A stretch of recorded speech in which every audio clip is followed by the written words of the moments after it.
गुरु ब्रह्म महिमा अलेख शरण।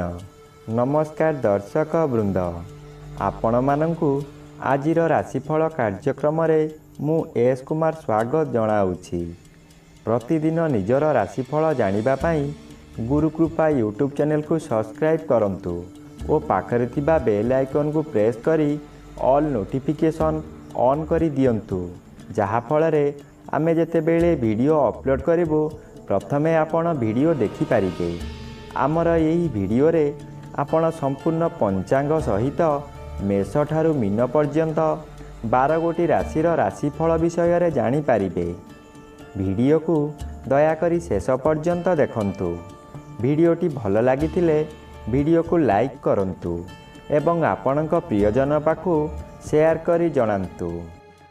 एबे आसंतु जानिबा आज दिनर संपूर्ण पंचांग विषय। आज इंग्राजी 2026 मसीहा मई मास 17 तारिख रविवार, दिल्ली स्वराब्द सन 1433 साल, स्वाधीन भारताब्द 79 वर्ष, महिमाद 199 वर्ष। उत्कल गजपति श्री श्री गजपति दिव्यसिंहदेव महाराजांकर 69 अंक। सौरस्व ज्येष्ठ मास 3 दिन, चांद्रमते ज्येष्ठ मल शुक्लपक्ष प्रतिपद तिथि रात्रि 12 घंटा 5 मिनिट पर्यंत। आजिर सूर्योदय विरजा क्षेत्र को 5 घंटा 7 मिनिट, वृष लग्न सुनुदंड 19 लिता गते उदय। आजिर सूर्यास्त विरजा क्षेत्र को 6 घंटा 14 मिनिट, बिछा लग्न सुनुदंड 26 लिता गते अस्त। आज बिछा चंद्र 60 दंड, कृतिका नक्षत्र अपराह्न 3 घंटा 3 मिनिट पर्यंत, एहा परे रोहिणी नक्षत्र। आज जन्मित शिशुर वृष राशि, वैश्यवर्ण दानवगण, अपराह्न 3 घंटा 3 मिनिट गते नरगण।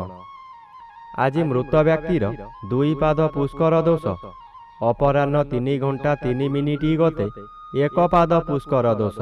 पुनश्च रात्रि 12 घंटा 5 मिनिट गते 2 पाद पुष्कर दोष। निषिद्ध खाद्य आज पानी कखारु, आमिष, बिरी, मसूर, अदा, निम्ब और दग्ध द्रव्य भोजन निषेध अटे। आजिर अमृत योग प्रातः 5 घंटा 56 मिनिट गते दिवा 7 घंटा 33 मिनिट मध्य, दिवा 8 घंटा 56 मिनिट गते 11 घंटा 20 मिनिट मध्य, अस्तरु रात्रि 8 घंटा 2 मिनिट मध्य एवं रात्रि 11 घंटा 14 मिनिट गते 1 घंटा 4 मिनिट मध्य। आजिर महेंद्र योग अपराह्न 4 घंटा 32 मिनिट गते 5 घंटा 11 मिनिट मध्य। आजिर काल बेला एवं 12 बेला दिवा 10 घंटा 1 मिनिट गते 1 घंटा 17 मिनिट मध्य। आजिर काल रात्रि रात्रि 1 घंटा 7 मिनिट गते 2 घंटा 29 मिनिट मध्य। आजिर राहु काल अपराह्न 4 घंटा 30 मिनिट ठारू 6 घंटा मध्य। आज बिछा राशिर घात चंद्र अपराह्न 3 घंटा 3 मिनिट गते मकर राशिर घात नक्षत्र, घात तिथि नाही। मेष राशिर घात 12। प्रिय बंधुगण, एबे आसंतु जानिबा मेष ठारू मीन पर्यंत 12 गोटी राशिर राशिफल विषय। राशिचक्र प्रथम राशि मेष राशि। आज मेष राशि जन्मित व्यक्ति मानक सकाशे द्वितीय चंद्र अन्य ग्रह द्वारा बाधा पाउथिबारु अशुभ फल प्रदान करिबे। आज आपण बहु समालोचनार शिकार होई पारंती। आपण जेउ कार्य करिबे तहिरे प्रत्येक व्यक्ति प्रबल विरोध करिबे। एही समय रे आपणकर नासा कर्ण चक्षु आदि रे आघात लागि पारे।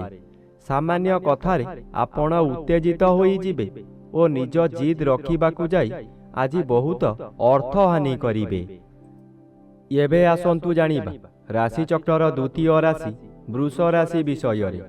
आज वृष राशि जन्मित व्यक्ति मानक सकाशे जन्मर भी बाधा प्राप्त अछंती और श्री चंद्र गोचर करुथिबारु किछि शुभ फल मिलिबो। एही समय रे गृह रे किछि मांगलिक कार्य होई पारे। खूब धूमधाम रे आनंद उत्सव पाळिबे। ନିଜ ପାଖରେ ଅର୍ଥ ଥାଉ କି ନ ଥାଉ ସ୍ୱାଦିଷ୍ଟ ଭୋଜନ ପ୍ରସ୍ତୁତ କରି ନିଜେ ଭୋଜନ କରିବା ସହିତ ପରିବାର ଲୋକଙ୍କୁ ଖୁଆଇ ଆନନ୍ଦ ଅନୁଭବ କରିବେ। କିନ୍ତୁ ଆଜି ଯଦି କୌଣସି ସ୍ଥାନକୁ ଯାତ୍ରା କରିବାର ଅଛି ତେବେ ସ୍ଥଗିତ ରଖନ୍ତୁ। ଏବେ ଆସନ୍ତୁ ଜାଣିବା ରାଶିଚକ୍ରର ତୃତୀୟ ରାଶି ମିଥୁନ ରାଶି ବିଷୟରେ। ଆଜି ମିଥୁନ ରାଶି ଜନ୍ମିତ ବ୍ୟକ୍ତିମାନଙ୍କ ସକାଶେ ଦ୍ୱାଦଶ ରବି ଓ ଦ୍ୱାଦଶ ଚନ୍ଦ୍ର ଉଭୟ ଅନ୍ୟ ଗ୍ରହ ଦ୍ୱାରା ବାଧା ପାଉଥିବାରୁ ଶୁଭ ଫଳ ମିଳିବ। କୌଣସି ଦୂର ସ୍ଥାନକୁ ଯାତ୍ରା କରିବାର ଥିଲେ ନିର୍ଭୟରେ ଯାତ୍ରା କରନ୍ତୁ, ଫଳପ୍ରଦ ନିଶ୍ଚୟ ହେବ। ଆଜି ସମୟରେ ପ୍ରାୟତଃ ପଦଯାତ୍ରା ଆପଣଙ୍କ ପକ୍ଷେ ଶୁଭଙ୍କର ହେବ। ଆୟ ପରିମାଣରେ କିଛି ଉନ୍ନତି ଆସିବ। ବ୍ୟବସାୟରେ ସଂଯତ ରହିଲେ ଓ ମିଠା କଥାମାନ କହିଲେ ଭଲ ଆୟ ହେବା ସହିତ ଗରାଖ ସହିତ ଭବିଷ୍ୟତ ସକାଶେ ବ୍ୟବସାୟ ଭଲ ହେବ। ଏବେ ଆସନ୍ତୁ ଜାଣିବା ରାଶିଚକ୍ରର ଚତୁର୍ଥ ରାଶି କର୍କଟ ରାଶି ବିଷୟରେ। ଆଜି କର୍କଟ ରାଶି ଜନ୍ମିତ ବ୍ୟକ୍ତିମାନଙ୍କ ସକାଶେ ଏକାଦଶ ସ୍ଥାନରେ ଉଭୟ ରବି ଓ ଚନ୍ଦ୍ର ଗୋଚର କରୁଥିବାରୁ ଆପଣଙ୍କୁ ରାଜଯୋଗ ଫଳ ମିଳିବ। ଆପଣ ବହୁଦିନରୁ ଯେଉଁ କାର୍ଯ୍ୟ ସକାଶେ ଅପେକ୍ଷା କରିଥିଲେ ତାହା ଏହି ସମୟରେ ନିଶ୍ଚୟ ପୂରଣ ହେବ। କୌଣସି ଅଫିସରଙ୍କ ସାକ୍ଷାତ ପାଉନଥିଲେ, ଏବେ ତାଙ୍କ ସହିତ ସାକ୍ଷାତ ହେବ। ତାଙ୍କ ସହଯୋଗରେ ଆପଣ ବହୁ ନୂତନ କାମ ପାଇ ଉପକୃତ ହେବେ। ଆଜି ପରିବାର ଆପଣଙ୍କୁ ସପୋର୍ଟ କରିବ। ଏବେ ଆସନ୍ତୁ ଜାଣିବା ରାଶିଚକ୍ରର ପଞ୍ଚମ ରାଶି ସିଂହ ରାଶି ବିଷୟରେ। ଆଜି ସିଂହ ରାଶି ଜନ୍ମିତ ବ୍ୟକ୍ତିମାନଙ୍କ ସକାଶେ ଦଶମ ସ୍ଥାନରେ ଉଭୟ ରବି ଓ ଚନ୍ଦ୍ର ଗୋଚର କରୁଛନ୍ତି ଶୁଭ ଫଳ ପ୍ରଦାନ କରିବେ। ଆପଣଙ୍କ କର୍ମକ୍ଷେତ୍ରରେ ଉଚ୍ଚତର ପାହ୍ୟାକୁ ଉନ୍ନୀତ ହେବେ। ଏହି ସମୟରେ ନୂତନ କର୍ମ ମଧ୍ୟ ମିଳିବ। ଯେକୌଣସି କାମ କରନ୍ତୁ ତହିଁରେ ସଫଳତା ମିଳିବ। ଉପରିସ୍ଥ ଅଫିସରଙ୍କ ଠାରୁ ପ୍ରଶଂସାମାନ ମିଳିବ। ପ୍ରତିଷ୍ଠା ଲାଭ କରିବେ। ଆଜି ଆପଣଙ୍କ କାର୍ଯ୍ୟ ଦେଖି ସାଥୀ କର୍ମଚାରୀମାନେ ଆପଣଙ୍କୁ ଅନୁକରଣ କରିବେ ଓ ସଫଳତାର ସୂତ୍ର ଶିକ୍ଷା କରିବେ। ଏବେ ଆସନ୍ତୁ ଜାଣିବା ରାଶିଚକ୍ରର ଷଷ୍ଠ ରାଶି କନ୍ୟା ରାଶି ବିଷୟରେ।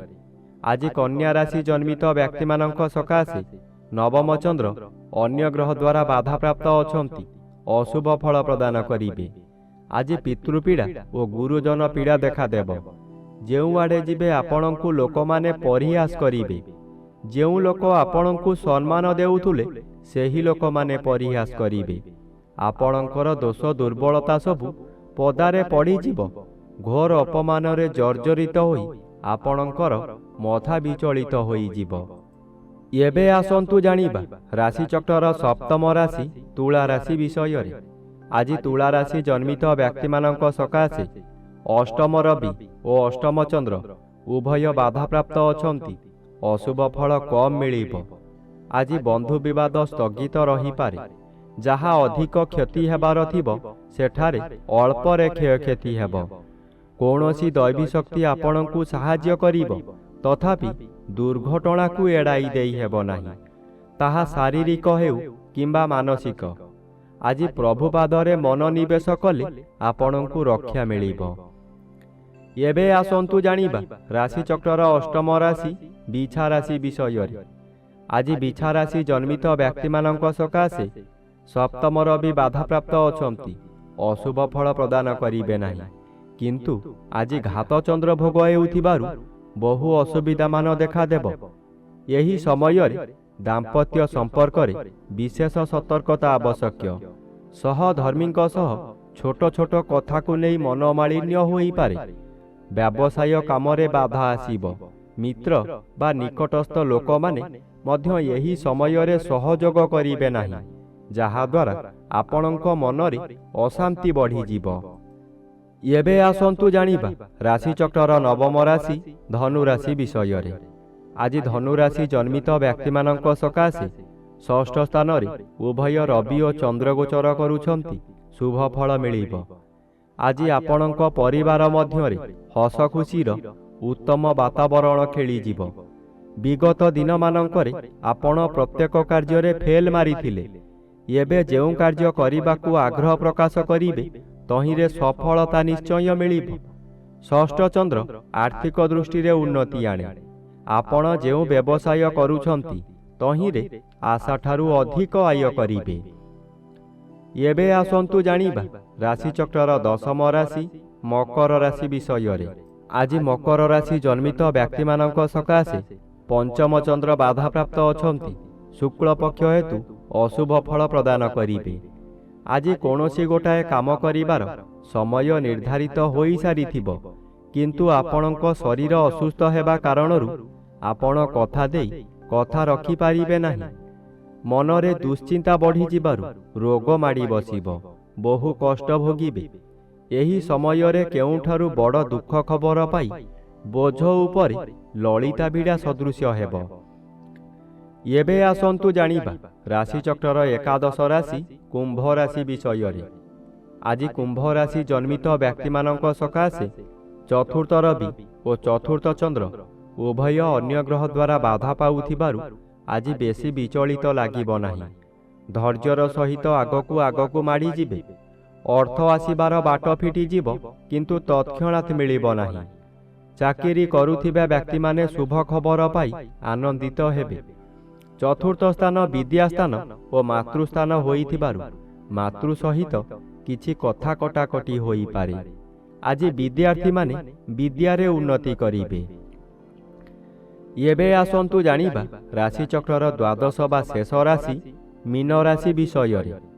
ଆଜି ମୀନ ରାଶି ଜନ୍ମିତ ବ୍ୟକ୍ତିମାନଙ୍କ ସକାଶେ ତୃତୀୟ ସ୍ଥାନରେ ଉଭୟ ରବି ଓ ଚନ୍ଦ୍ର ଗୋଚର କରୁଥିବାରୁ ଅତି ଶୁଭ ଫଳ ମିଳିବ। ଆଜି ଆପଣଙ୍କର ଏହି ସମୟରେ ବହୁ ଚେଷ୍ଟା କରି ବାରମ୍ବାର ବିଫଳ ହେଉଥିବା କାର୍ଯ୍ୟ ହଠାତ୍ ଆପଣଙ୍କର ସପକ୍ଷରେ ଯିବ। ବହୁ ଅର୍ଥର ମାଲିକ ଆପଣ ହୋଇପାରନ୍ତି।